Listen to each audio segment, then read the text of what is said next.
Alright, hey guys, I'm doing a video on this specific team comp here on Hagglefish Zones. So, the idea is they have two sloshing machines, a junior and an E-leader. We're going to go over just this entire team comp, and it's really beautifully done. This was the grand final to a Japanese Splatoon tournament by the name, I believe, of Playback Area Cup. So, here we go. First, I'm going to explain the importance of this mid right here. The way this zone is, how it's like curved like this. Essentially, you can come from the opening out here. They're pretty much just chucking fizzy bombs on both their machines on each side. And this is just good harass. They're getting paid around here. And the great part about it is out here, these are the sides, it's really hard to flank. But the great part about the sloshing machine is because since it's AoE, sometimes they'll go down here and they can just chuck you through this grate right here. Both sides of the grate. You can't really make this flank, you can't really stand here because the machine will just kill you through the grates here on each side. And then when they're slightly winning the push, or if they're doing pretty good, they'll just come around here on each side and they'll harass the people on this side of the plat. And they'll do this in unison at the same time, and they pretty much want to stand in this area. This box is like where you can contest sort of safely before you have more ink on your side of the zone. And once you have more ink on your side of the zone, you can stand here.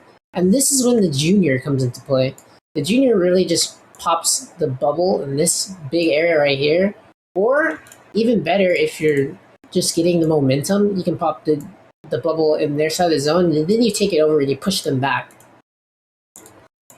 The E-leader is normally just going to be standing on this glass here, just taking shots, supporting shots while they're standing back here and trying to get picks. And once they get a pick, they're going to push all in. And the win con for both teams is very similar because their comps are more similar, but I'll show you why the double sloshing machine is just super effective here. But right before that, this whole area right here,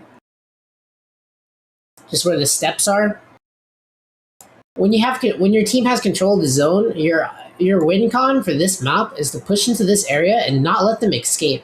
Because if the E-leader can't get up here, they're just kind of stuck here and they get like subpar shots off, and it's really hard because they're going to be sharking. Usually, the Alpha's team, they're sharking with the carbon. The carbon is literally just trying to stay here, not letting anyone come from the steps and just auto-killing them.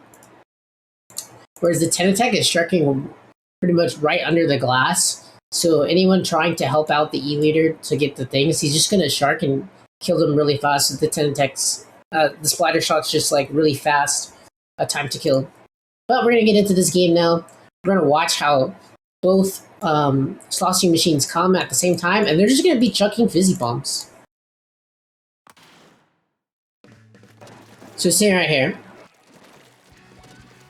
they're coming on each side. Bam. Right here, just right here, right now. Just throwing bombs in this direction right here.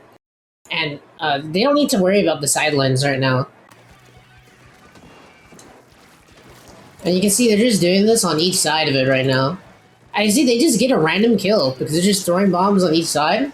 And I can see one's coming on the left and one's coming on the right. They're making sure and they're pushing up. They still don't have full control of the map yet. They're kind of just waiting.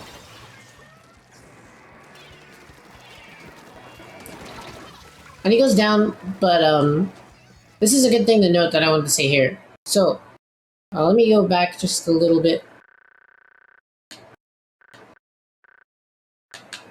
Probably around this area.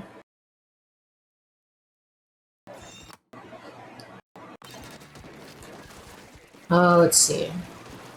So one important thing to notice about this, now that they have control of the map, like I said, they're going to want to push out here. And they're building specials. And the sloshing machine special is the Booyah Bomb. It basically just controls a ridiculous amount of space, and it's just an AoE spirit bomb, pretty much. And it'll kill people. But the great thing is this team is not wasting it. They're using them one by one. So I believe Lapis builds one first, but he doesn't end up using it. He's saving it, and this is a great position right here. They already used their other Bria Bomb to just take control of this area, and now Lapis is just sharking here, and he's going to attack this area out here. Once he's attacking, he's just going to shark behind the cover. Like there's cover behind these pills right here. He's going to shark. And then if he gets into a bad situation, he'll use the Booyah Bomb to just extend the amount of time that they can get.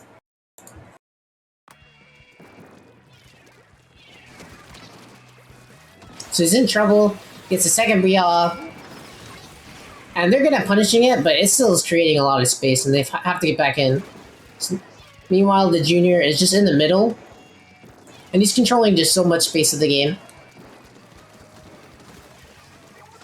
And they just want to get bubble and do the best that they can to just get in here. Now he goes down, doesn't get to get the bubble off.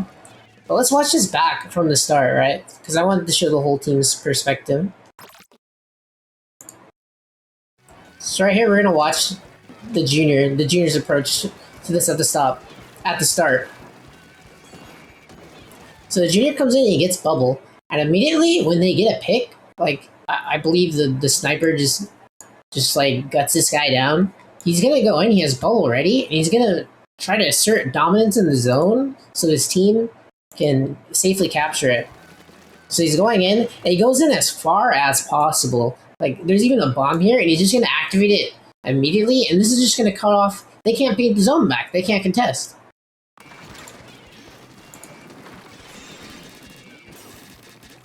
So he's gonna back up to safety. They use this. And the supports are generally the ones that are calling out, you know, come, this is a safe jump, you can come into me. Yeah, so this is the Booyah Bomb that I was talking about earlier that gives them control of this space, and now the junior is just gonna contest in the mid, but he goes down from just getting sniped, I believe. And that's unfortunate, but it's okay. We saw this already. Now, one thing about the E-leader's positioning, either if it's right here, or even just back here in the corner, you can toss down the wave breaker, and the wave breaker makes it really hard for them to just come to the plat at the top. So let me zoom up. It makes it really hard. Because, as I said earlier, you want to be like going here, throwing and chucking bombs, right? But it's really hard to just even stand here when the wave breaker is literally right here. The wave breaker is literally in this spot right here, and it goes out all the way to like pretty much past the plat, and it's gonna mark them if they don't jump. If they jump, they're at risk of getting sniped, and they're just having fizzy bombs chucked at them. At the same time, at either of these like flank points, there could just be one of the sloshing machines just harassing you and doing chip damage, and they don't need to fully commit to kill you. This is just a very chip-based comp. If you get hit by just one piece of ink and then one ink on the another player attacks you, you just get 2-for-1 comboed, and you're just fucking dead.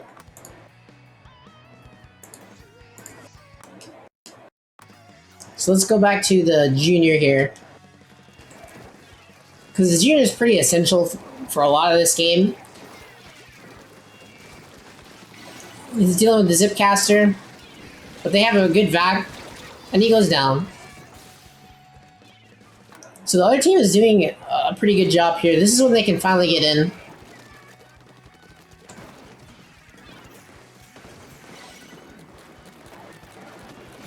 They're doing a lot of pressuring, and they finally have the control of the match. Now they're trying to use the wave breaker off the plat, so you can just see, because the Tenotech, the splatter shot wants to shark here to attack people who are trying to protect the E-leader who wants to come up here.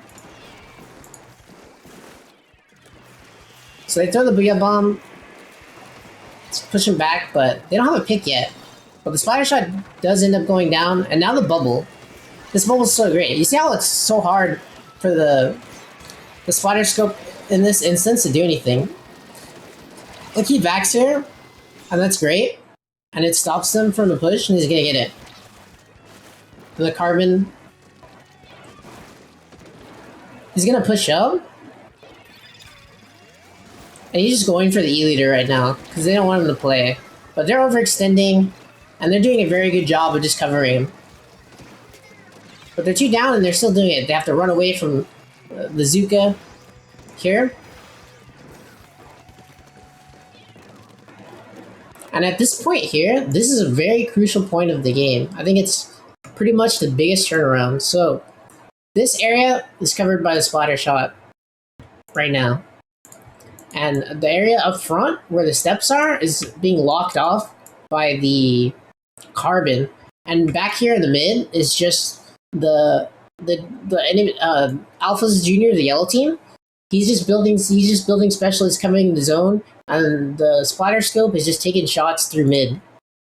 So it's really hard for Bravo, the blue team, to get in right now.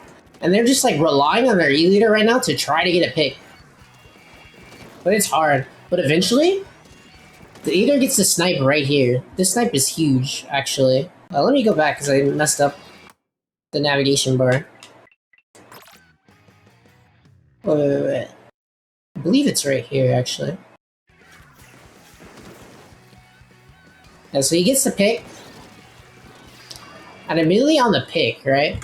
Right when this pick happens, the Sloshing Machine activates his Booyah, and he's going to throw it into the zone to create space. And immediately, the Junior makes a really good play. The Junior is going to go out here to pop the bubble, and this is going to create so much space. Because the splatter shot is right here. He's still sharking. And he's unable to get the kill on the Junior when he peels back for his team to go back to get the zone, because they're 3 down. And we're going to see how in action this just straight up wins the game. So they're pushing at the right moment. The Junior comes in, even going through the bombs, and he pops this bubble. And this bubble just invalidates their whole team.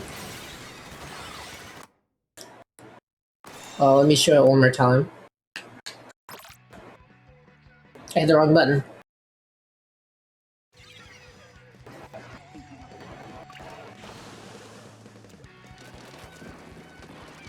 So this is the exact scenario. They have full map control. He's had trouble getting in right here for the longest time.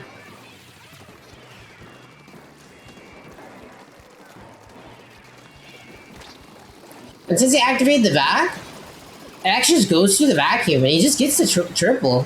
And the game just ends right here because they're able to just lock him out real good here. They take the entire map back, and now the comp can just chip from each angle. The Sloshing Machines are basically playing together. They almost have Booyah too, and they can just cover through these grates, and they can't get back in. Like, they're trying to use Zuka on this side, but they just can't get the picks, they're still stuck. And the Junior still has bubble ready. So when they're ready to push, he just pops bubble and they can't get back into the zone. The Carbon's locked out. And they just don't have enough time. They try zipcastering in, but it's just not enough. And they clear up the game. And this is just such a well-executed game plan. This was true team play, even though they were down, and throughout the whole game, they just did exactly the right things, and it's really important to what decision making they have to do and the timing of the specials. They would not waste their specials almost ever. They would use the specials always in unison, and if they had excess specials, they wouldn't burst them, and then they won't have anything to take on the retreat. So this was actually just a super fun match to watch, and I'm really glad I got to catch this replay. It just goes to show that, like, chip comps are actually really, really scary.